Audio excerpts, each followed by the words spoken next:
பிரியமான சகோதரனே சகோதரி, உண்மையா இரு, உயர்த்தப்படுவாய்.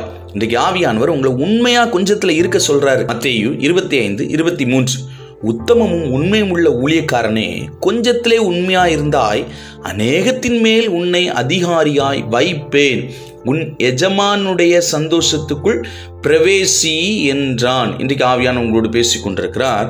நீங்க கொஞ்சத்துல உண்மையா இருக்கணுமா? ஆண்டவர் நம்மளை நம்பி பெரிய பொறுப்பு கொடுத்திருப்பார்.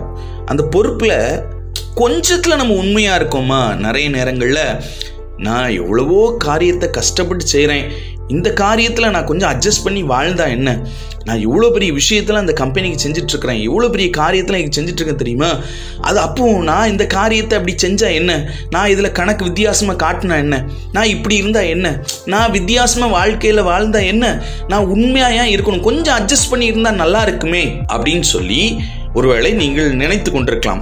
ஆண்டவர் சொல்றாரு, யோசேப்பு அந்த பார்வோனின் மனைவிக்கு அவன் இசைந்திருந்தால் அவனுக்கு சந்தோஷமா தான் இருந்திருக்கும்.